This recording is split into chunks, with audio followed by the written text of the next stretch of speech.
What's up, everybody? This is your boy NYC, New York Chris, and I'm back with another video, y'all. Had a long night last night. Tonight might be even longer, but you know, hey, life is life. I'm actually sick right now. Have this, weird feeling, but the show must go on. Today is still gonna be a good day. But with that being said, guys, just bear with me because a little congested, but I do want to share a message with you guys. This video today, as you guys seen in my last video, I named 5 things that I feel like that you should invest in for an everyday life basis, no matter where you live at. It doesn't matter if you live in New York City, in any other state. Still, all in all, those things I feel that you should invest in for everyday life basis. But before you could be able to invest, work, put your time into anything, I figured that I'll make a video of how to manage your time. How to manage your time properly, actually. Because people can know how to manage their time in a way where they feel suitable, that they have enough time to do this or do that. And then, the nighttime comes and then you'd be like, all right, well, it's the nighttime. I know I got to go to bed. So I'm going to just go to bed. Well, to me, in my opinion, I feel like that's wrong. I feel like that anything that you do in life, you have to be ready and prepared with a clear mind, clear conscience. And one thing to be able to do that is to have proper sleep. So when you get proper sleep, when you're doing anything in life, I'm talking about working out, playing, I'm talking about, important things that cause for a lot of activity, thinking, concentration. These things, these things are important to a person going about their regular day basis.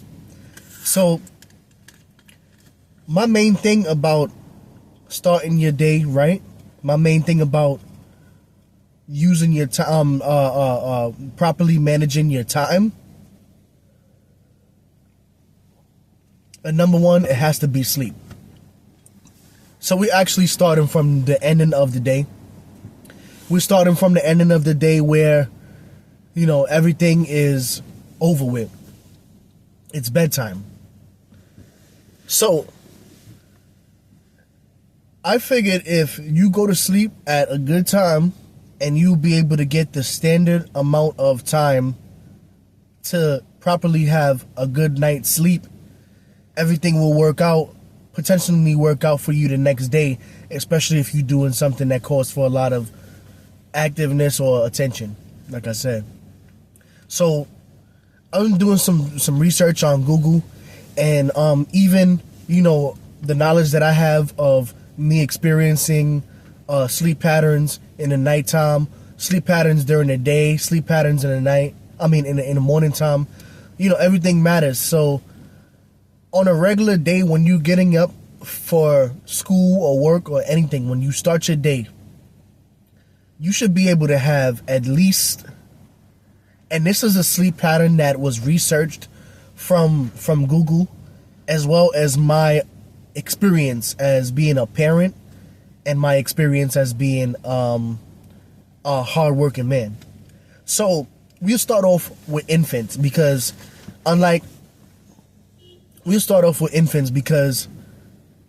in my situation, I have children, and I have 2 infants. No, I have 1 infant, a toddler, two children, older, but not adolescent age. Adolescent age is typically 13 to 18. So I pretty much have younger children. So one thing I start off with is an infant is around the age of 4 to 12 months. They need at least 12 to 16 hours of sleep, whether they sleep through the night, whether they take naps during the day. It's very crucial for an infant to be able to get proper sleep, especially if you are one of those parents where you're a single parent or an overnight working parent, or things of that nature. These things need to be properly adhered by. For a toddler, 1 to 2 years old needs at least 11 to 14 hours of sleep. So before I even get into the preschoolers, children, adults, adolescents, adults, and stuff like that, you need to know that these times in the nighttime vary, especially if you are very active, you are having health problems, you take any medication, you have sleep disorders, any kind of sort of that nature. These things need to take in consideration too. So in my suggestion, I suggest that it is a set time that you wake up in the morning time. So also researched on Google, a proper wake up time for the morning time should be around 5:30 to 6 a.m. or 6 a.m. to 8 a.m. depending on what type of lifestyle you have, whether you go to school or whether you go to work, in that range of 6 a.m. to 8 a.m. So we're going to refer it to 8 a.m. So you should be able to sleep your time duration as a person that's going to school precisely. So a preschooler, we get down to a preschooler should be able to sleep for, a preschooler actually is 3 years old to 5 years old. So a preschooler should actually be able to sleep from 10 to 13 hours.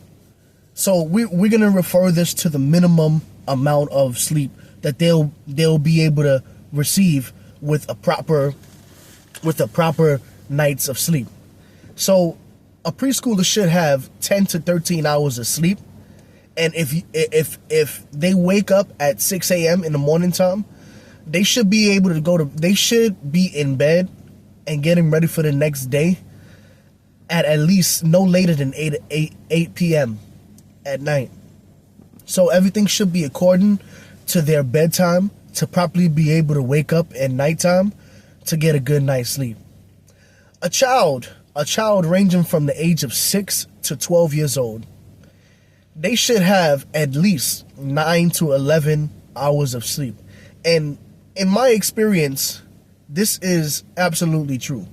Because when I was in school and I was, and I was just getting used to my regular time to wake up in the morning time, what I've done in the nighttime, whether I was the person to sneak and stay up a little later, or rebel and not do something around the house that was supposed to be done that caused me to go to sleep later, regular child things, especially when you have chores around the house and you have studies to get done, those things happen. So with my experience as a child, 6 to 12 years old, especially from middle school, from elementary school to when I got into middle school,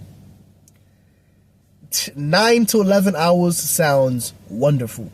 It actually sounds like you'll be able to make it through the day without falling asleep, especially if you were waking up at nighttime or not even going to bed at the proper time. So these children supposed to be at least in bed no later than 9 p.m.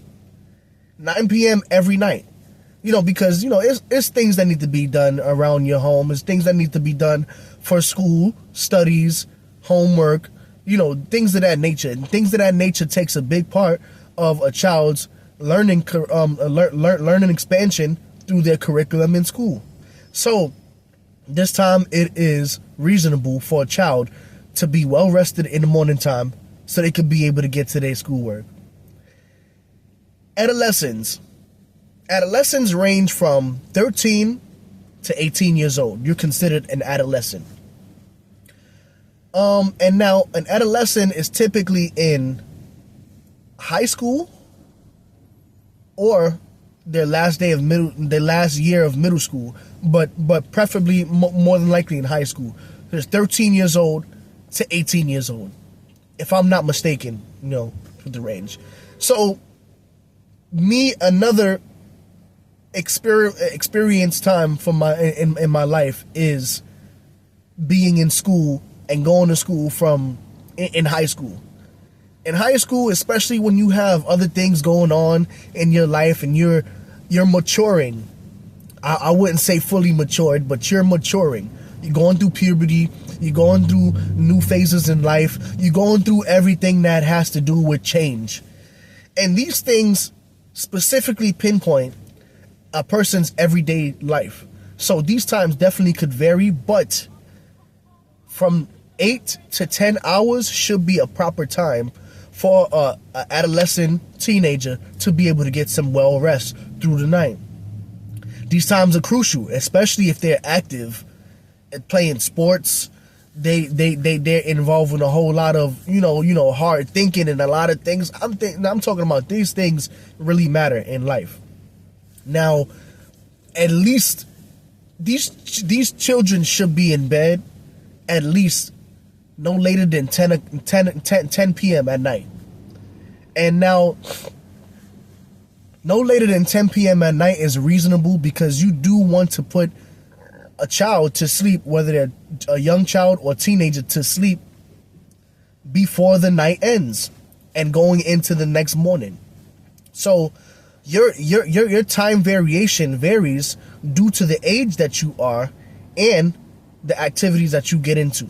So it's a reasonable time to say that a teenager, an adolescent teenager, should be in bed no later than 10 p.m. at night. Whether you have to take, a loss and participate in certain things that you want to participate in, cut out on certain extracurricular things in the nighttime, you need to be well rested. So now, my adults, because this category really varies, especially with age, living situation, children, health situation. Adults tend to have health problems. Children, they take medication. Sleep disorders, especially if you are having a fluctuation in time variation every night. So these things matter the most. But for an adult, is considered 18 years or older. An adult is considered 18 years or older. An 18-year-old is considered a young adult, to a certain range. But statistically speaking, an adult ranges from 18 years and up. Now, an adult from 18 years and up at least needs to have 7 hours of sleep. At least 7 hours of sleep. Now, these things are more crucial than any of the other topics because of the increase of responsibility that adult may have. Like I said, whether it has to do with any children, living situation, work situation, these responsibilities need to be meticulously paid attention to be able to succeed in life. Now, I will typically say that no later than 11 p.m. at night, an adult should be sleeping and getting ready for the next day. And if there's anything that you need to push to the side to be able to get to sleep no later than 11 p.m., the suggestion is very strong that you guys stick to this time. Because waking up at 5:30 or 6 o'clock a.m. to 8 a.m., still, even if you get your proper amount of sleep, if you're not used to getting your proper amount of sleep every day, these things can take a toll on your body. And getting these amounts of hours of sleep could actually make you more tired than more rested, if that makes any sense. Because it's times when I actually went to sleep at night at a very good time. And I'm talking about I at least got 8 hours of sleep in, plus. And I still woke up in the morning time fatigued. Not that motivated. Maybe a little under the weather. But these things really matter the most to a regular functioning person that has a regular school day schedule and a regular work day schedule. So keep in mind, people, that these things are important for sleep in that category. Now, the time that you wake up, it varies on the time that you're supposed to be in school to the time that you are going to work. So the reason why I say 6 a.m. is a perfect time to wake up in the morning time is because you need time to do your regular wake up things. When you wake up in the morning time, when you wake up at 6 o'clock, you wake up, but you're not really out of bed until probably like 5 or 10 minutes after, just to shake the sleep off. You know, give a few minutes to shake the sleep off. So typically you be up around 6:05, 6:10 up. Now, generally speaking, for a person to feel comfortable through the day, you have to be hygienically clean. You have to be hygienically comfortable through your day, and you have to have focus, concentration, is everything. So in the morning time when you wake up at 6:05, 6:10, and you start getting ready. Now your regular get ready schedule, your regular get ready routine should be based on hygiene, clothing, and a healthy, well-deserved breakfast for the morning time, so you could be able to function through the day. Now, when you get ready, hygienically, you are brushing your teeth and you taking a shower, so you need to keep tab on how long does it take for you to brush your teeth and take a shower. And I hope that this is number one for everyone waking up. I just hope that it is. So, but these two things are happening like literally as soon as you wake up. For me, in the morning time, I am a type of person that likes to take a shower, brush my teeth, and get hygienically clean and comfortable for the day. So this is what I'll do in the beginning. After I get out of the shower, of the bathroom, of doing my regular hygiene things, before I even get in the shower, let's get this straight. You have to clear your system out. Whether it's urinate or take a sit down, you need to make sure that your system from that food that you ate at supper time, dinner time, your last meal, whether it was late night snacks, those things need to be cleared out your body from the start. So before you get in the shower, you brush your teeth, you clear your system out. This is highly recommended. Now, after you finish in the bathroom of taking a shower, brushing your teeth, combing your hair and stuff like that, you put on your clothes and you get ready for a healthy breakfast. Now, breakfast, you know, some people say that they don't need breakfast. Some people say that, you know, it's not important through the day. But to me, breakfast, having something in your stomach to keep you from feeling hungry is very important for me through in the start of the day. So in the beginning of the day, you need to put some healthy food into your body, whether it's granola that packs antioxidants, a high level of energy components inside, you know, a whole lot of fiber. These things keep you going with with an energetic boost that you need for the morning time. Eggs, toast, milk, of that nature, you know. Eggs are protein. Milk is also protein, but a different kind of protein. And you just need to be able to have this boost of energy so you could be able to go on through the next day. So, go on through the day. So, eating a healthy breakfast is very important. After you finish eating breakfast, now you're getting ready to travel.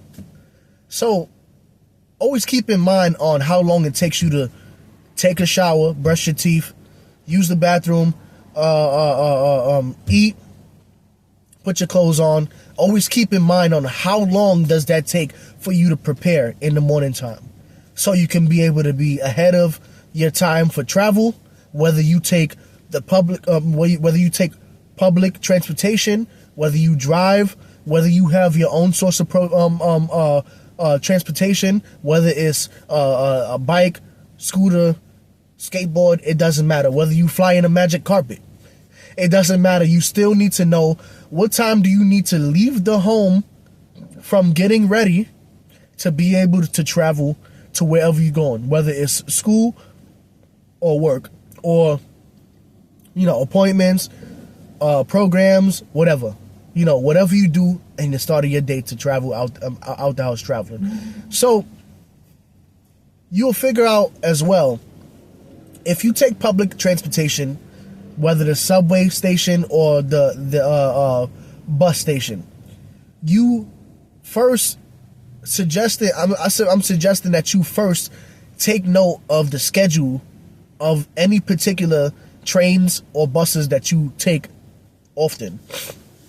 And even take note of those other sources of transportation, referring to public transportation, to be able to see which one is a better choice for that morning. And when you get a hang of this kind of stuff and everything, you'll get comfortable in knowing your regular routine route in the morning time. So, as well as, traveling by car or traveling by means of any other source of transportation that you have in mind, you also think about the travel time for those things as well. So the next category is school and work. How long does it take for you to get your regular school day or your regular work day completed and satisfied for your employer so you can properly leave your job and be able to go home with no nagging or, anything that may pop up if you leave early, especially sticking to a schedule of this kind of sort and trying to be dedicated to it. So normally a regular school day is typically 8 hours, as well as a normal work day. It's typically 8 hours. So you will definitely take in consideration of how long does it take you to leave. Well, you will start your timing from how long, what time does it take you to leave the home, to travel, to get to school and work, and to stay there for the duration of time of your hours. Now, typically a school day is 8 hours from 7 a.m. to 3 p.m. Typically. Sometimes you have after school, sometimes you leave a little bit earlier, depending on what kind of school you are. But these are the natural hours of schooling. Another thing is 8 hours for a work day, whether it's a 9 to 5 or 7 to 3 or whatever kind of hours you have, the 8-hour shift. This is a typical full-time work schedule for a person. Now, after you finish school or work, you will take in mind on how long does it take for you to travel from school or work back home. Now, these things are pretty important as well, because when you travel from school to your home, now you basically have personal time. Now, your personal time consists of you getting into your home, and me in particular, as a person that works all day, person that makes moves and does all sorts of kinds of freelance work, or sticking to my normal installation contract finding job with ATMs and those sort of machines. I come home and I make sure that the first thing that I do when I get in the home is take my clothes off and put it in a dirty clothes or the washing machine, and I get straight into the shower. I take my shower as soon as I get into my home, and after I am finished, then I will. Well, if I'm feeling like that kind of hunger feeling, then I'll eat early. But in a sense, I'll wait for a minute and get any home work done. As an adult, you still have homework, things that you do on a regular day basis after work. So as well as a child coming from school, they have homework, physical homework. Whether they get assignments, projects, or anything. This thing's supposed to be happening right after you finish taking a shower. Take a shower and you put on your comfortable home clothes and you start your homework. When you finish your homework, I usually have a well-deserved meal after long days of work. So a well-deserved meal after long days of work is basically what I do for being home. Now this is the start of me being home. Shower, homework, supper or dinner, whatever hours that considered as. And then within that time of me coming from school or work to home, within that time from me being home to finishing my necessities that have to be done, my priorities that are set aside, when I'm finished those things, now I can determine on whether I have extra time to do anything before bedtime. Now, like I told you, a typical bedtime for a child is no later, 6 to 12 years old is no later than 9 o'clock. A typical time for an adolescent, which is a teenager, 13 to 18 years old, is no later than 10 o'clock. A typical time for an adult, which is 18 years old or older, the typical time for them to go to sleep no later than 11 p.m. So these hours should be set from when you finish your necessities in the nighttime to your bedtime. So whether you want to take a bath before you go to bed to help you be able to relax, whether you want to play some music, watch some TV, kill some time until it's time to go to clean up the home, clean up your house before bed, those things are possible. But you should know that if you are an average working person or average school-going person, your time that you have available should be based on after you finish your priorities. So I hope that this video was useful. I hope that you guys got a lot out this video, learn what you didn't know, of the basics. And please share this video. Please like it. Please subscribe to my channel because it'll definitely help out in my regular day life. Until next time, you guys, this is your boy NYC New York Chris, and I'm out. Peace.